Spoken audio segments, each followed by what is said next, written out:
morning, everybody.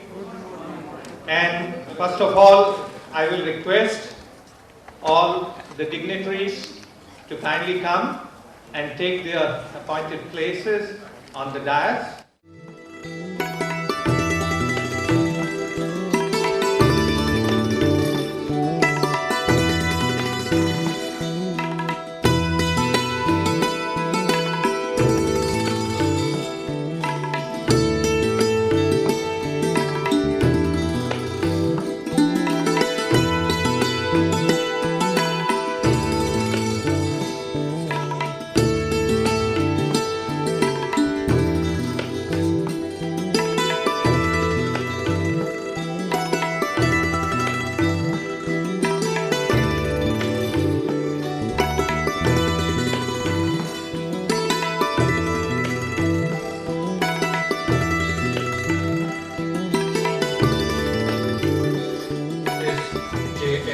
Verma, former Chief Justice of India,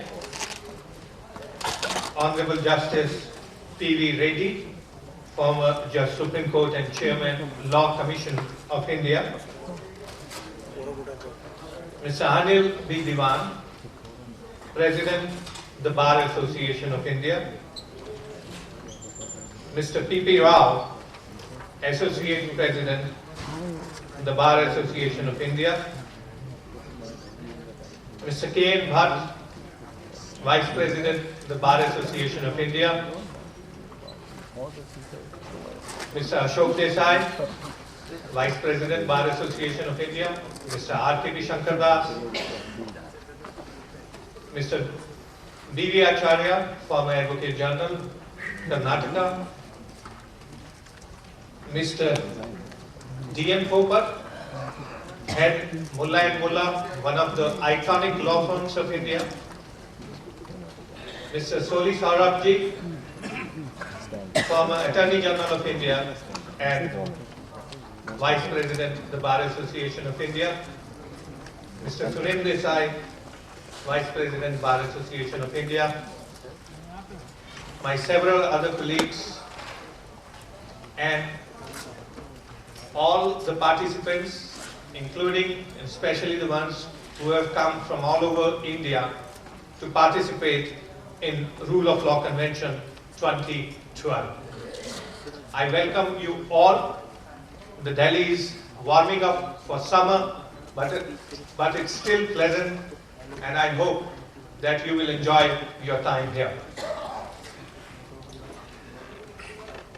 The thought about starting the convention was that nearly every profession all over the world has an annual event in which members of the bar from the entire country congregate to discuss the issues of interest common to all and the legal profession.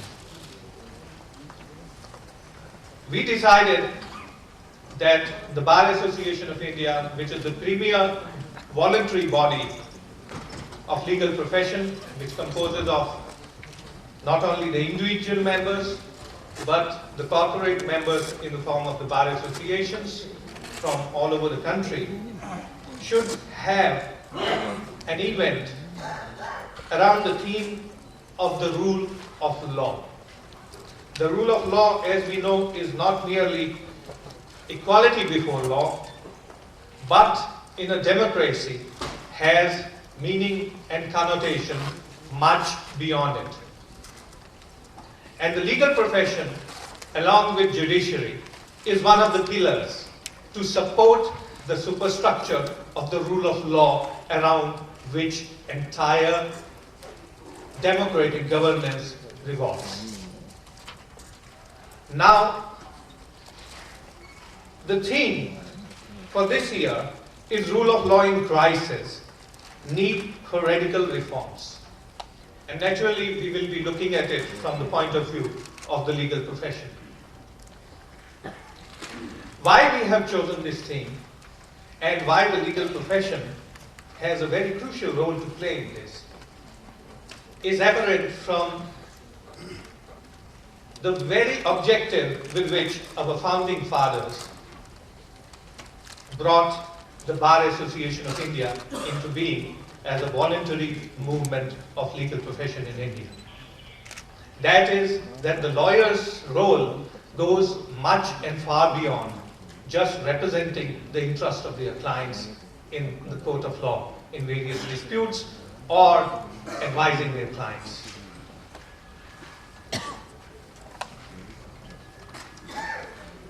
Indian legal profession and many of our stalwarts have been part of the freedom movement.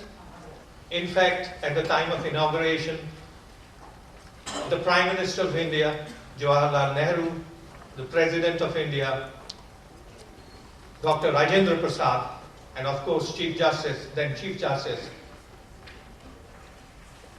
Sinha were all lawyers by profession. Later on also, whether it was during the emergency or otherwise, legal profession has always played a stellar role in leading the public opinion and educating the public opinion. Now, we may be of the view that the rule of law in our country has stabilized.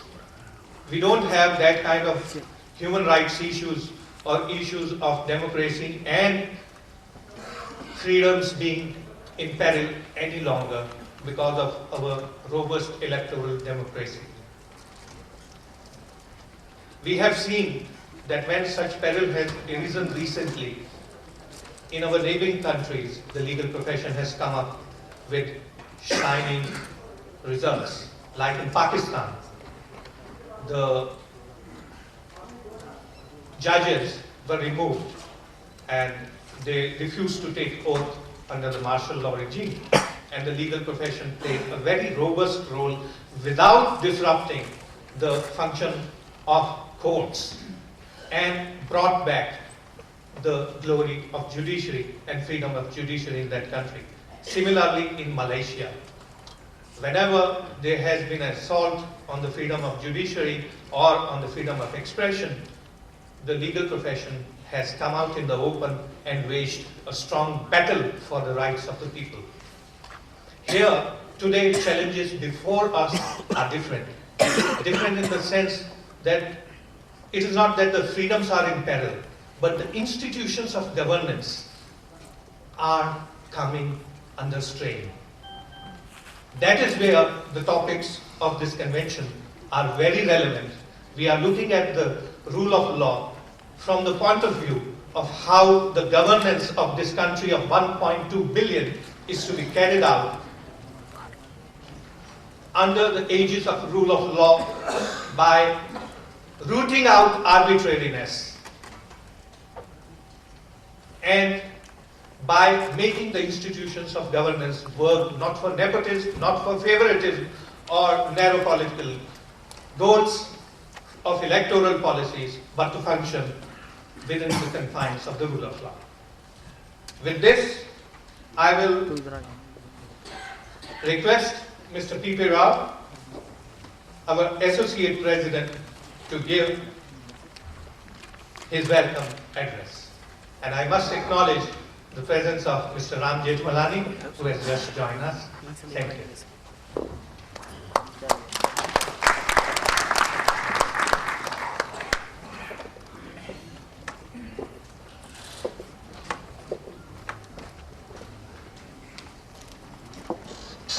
Thank you, Mr. Prashant.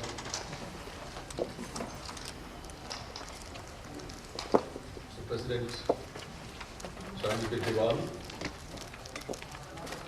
distinguished former Chief Justice Verma, Justice P. Reddy, leaders of the bar present here, respected office bearers of Bar Association of India, my esteemed colleagues, ladies and gentlemen. Good morning. I have great pleasure in welcoming you all once again after Prashant Kumar has briefly done it. This convention on crisis, rule of law in crisis, need for radical reforms is not too late. The Bar Association of India, which was established in 1959, had among its objects, the very first one is to uphold the Constitution of India and the representative, free and democratic form of government, and to uphold and promote the rule of law. Yet another important object is to promote the reform of the administration of justice and law. Today's convention is in furtherance of these objects. The rule of law is in crisis and needs radical reforms. As members of the legal profession, it is our duty to strengthen the democratic foundations of our society system by expressing our considered views on issues affecting the future of democracy and rule of law. 25 years before independence, C. Rajagopalachari, incidentally he was the one who foresaw the unity of Pakistan long before others could reconcile to it. He wrote in his prison diary in 1922, I quote, elections and their corruption, injustice and the power and tyranny of wealth, and inefficiency of administration will make a hell of life as soon as freedom is given to the men, given to us. Men will look regretfully back to the old regime of comparative justice and efficient, peaceful, more or less honest administration. That's what the Britishers gave us. He added, hope lies only in universal education by which right conduct, fear of God, and love will be developed among the citizens from childhood. In the concluding session of the Constituent Assembly, Dr. B.R. Ambedkar shared his apprehensions about the future with the members. He said, my mind is so full of the future of our country. On 26 January 1950, India will be an independent republic. What would happen to our independence? Will she maintain independence or will she lose it again? This is the first thought that comes to my mind. India was independent earlier. The point is that she lost the independence. Look at the happenings in all the tribal areas of the country. Who runs there? What is happening in Orissa? Not the first time. What is happening in Northeast? What's for other states where extremists have taken hold of large tracts of land and they rule those areas and the state doesn't enter those areas. Cannot. In the same concluding session, President Rajendra Prasad pointed out, if the people who are elected are capable men of character and integrity, they would be able to make the best even of a defective constitution. If they are lacking in these, the constitution cannot help the country. Unquote.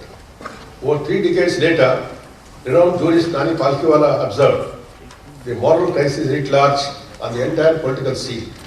In the 50s, we had many eminent men in public life who were every inch gentlemen. In the 60s, we had many public figures who were every alternate inch gentlemen. Unfortunately, in the 70s, we have an unacceptably large number of politicians who are no inch gentlemen. This was in the 70s. But now what is the position? The Indian Bar Review published excerpts from the 13th Desai Chaudhary Memorial Lecture delivered by Mr. Atal Vajpayee. He analyzed the state of affairs of a democracy, its weaknesses, and he showed great concern. He pointed out the disturbing trends in the operation of Indian democracy. He called for a nationwide debate on possible alternatives for systemic changes to cleanse our democracy of its present mess. He cautioned, this is very important to note, that democracy cannot survive on the pillars of people's cynicism, lack of hope, and absence of active participation. We need political parties. Without them, we can't operate democracy. But there lies the problem of to tackle it. The preamble of our Constitution records the solemn resolve of the people of India to secure to all citizens justice, liberty, equality, and to promote among them all fraternity, assuring the dignity of the individual and unity and integrity of the nation. The rule of law is a basic feature of our Constitution. Separation of powers of the executive, the legislature, and the judiciary is another basic feature. The framers intended that all the three wings of the state